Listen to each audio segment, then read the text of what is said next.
একটি কারণে হিন্দুরা সারা জীবন মুসলমানের কাছে ঋণী হয়ে থাকে। কয়টা কারণ? একটি কারণে হিন্দুরা সারা জীবন মুসলমানের কাছে চির ঋণী হয়ে থাকবে, ইসলাম ধর্মের মানুষের কাছে চির ঋণী হয়ে থাকবে। আমার ভাইরা, আজকে আমরা ওই কারণটা না জানার কারণে আমরা মুসলমান নিজেকে ছোট মনে করি, মুসলমান জাতি নিজেকে ছোট মনে করি। অথচ আমাদের ধর্মের একটা নিয়ম হিন্দুরা নিয়ে আজ পর্যন্ত তারা জীবিত আছে, বেঁচে আছে। যদি আমাদের ধর্ম থেকে ওই নিয়মটা না নিতেন, আমাদের ধর্ম থেকে ওই প্রথাটা না নিতেন, তাহলে তারা আজকে জীবিত থাকতে পারতো না, সকলেই মারা যাইত। আশ্চর্য কথা যে কি এমন কারণ আপনারা সকলেই হয়তো জানেন না। 1829 সনের আগে, কত 1829 সালের আগে হিন্দু ধর্মের মধ্যে একটা প্রথা ছিল, সতীদাহ প্রথা। কি সতীদাহ প্রথা? এটা মানে কি? এটা মানে হলো যে হিন্দু ধর্মের কোনো যুবক ছেলে যদি বিয়ে করার পরে তার স্ত্রী মারা যায়, কি করে? স্ত্রী যদি মারা যায় অথবা তার ওই যুবকটা বিয়ে করার পরে ওই যুবকটাই যদি মারা যায়, তাহলে কি করত? একটা নির্মম পরিস্থিতি ঘটায় দিত, নির্মম পরিহাস তারা ঘটায় দিত। সেটা হলো ওই যুবক ছেলে মারা যাওয়ার কারণে হাত পা বেঁধে ওই মহিলাকেও চিতায় পুড়িয়ে শেষ করে দিত। নাউজুবিল্লাহ! কত বড় মর্মান্তিক কথা। আবার কোনো মহিলা যদি মারা যায় পুরুষকে পুড়ায় ফেলতো, কোনো পুরুষ যদি মারা যায় মহিলাকে পুড়ায় ফেলতো। এই দৃশ্যটা দেখার পরে কিছু হিন্দু চিন্তা করলেন, মুসলমান ধর্মের নিয়মটা কত সুন্দর। মুসলমান মারা গেলে কত সুন্দর করে গোসল করে, সুন্দর কাপড় পরিধান করে, কত মানুষ মিলে তাকে দাফন করে। আর হিন্দুদের মধ্যে এই কেমন নিয়ম? এত বড় নির্মম কঠিন নিয়ম আমরা মানতে পারি না। যে আমার ছেলে বিয়ে করছে, আমার ছেলে মারা গেল, আমার পুত্রবধূকেও হাত পা বেঁধে আগুনে ফেলায় দিবে, এটা কখনো মানা যায় না। আমার ভাইয়েরা, ওই সময় কিছু হিন্দু ব্রাহ্মণ মিলে, তাদের সময় যিনি বাদশাহ ছিলেন রাজা রাম বাহাদুর রায়, কি নাম? রাজা রাম বাহাদুর রায়। তার কাছে চলে গেলেন, যাওয়ার পরে বললেন, বাদশাহ, মুসলমান ধর্মের মধ্যে কত সুন্দর নিয়ম। মুসলমানদের মধ্যে কেউ যদি দুনিয়া থেকে বিদায় নিয়ে চলে যায়, মারা যায়, সুন্দর করে গোসল করে, সুন্দর করে কবর খনন করে, আতর গোলাপ দিয়ে, কত সুন্দর করে নতুন কাপড় দিয়ে পেঁচিয়ে, কত সুন্দর করে আদর যত্ন করে মানুষ তাকে দাফনের কাজ সম্পূর্ণ করে দেয়, আবার তার জন্য দোয়া করে। আর আমাদের ধর্মের মধ্যে এক কেমন নিয়ম, এটা আমরা তো মানতে পারি না। বাদশাহ বললেন, কি এমন নিয়ম তোমরা মানতে পারো না?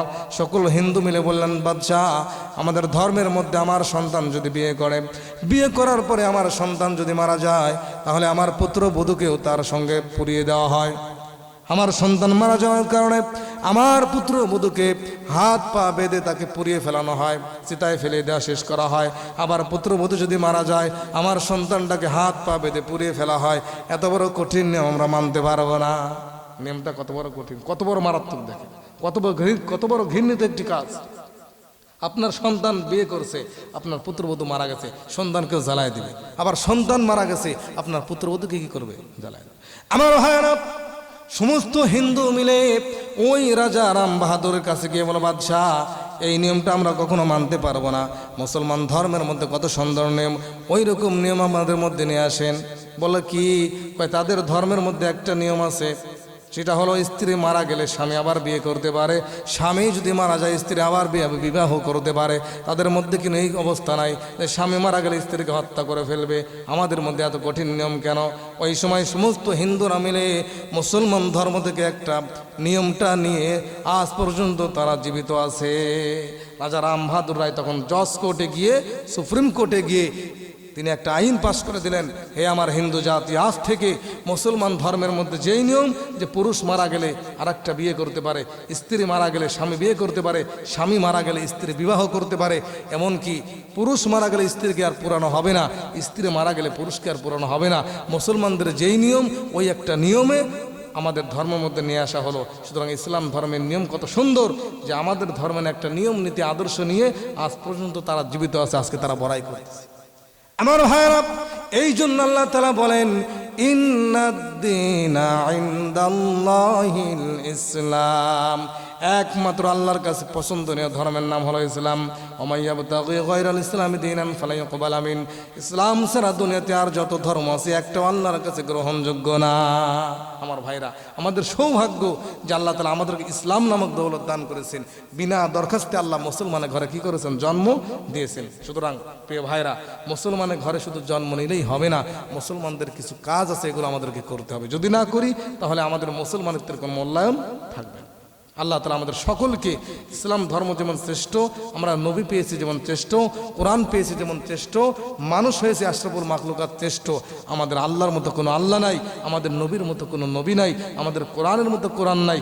সর্বশেষ আমরা যে হানাফি মাযহাব মানি, আমরা যে হানাফি মাযহাব অনুসরণ করি, এই হানাফি মাযহাবের মতো কোনো মাযহাব নাই।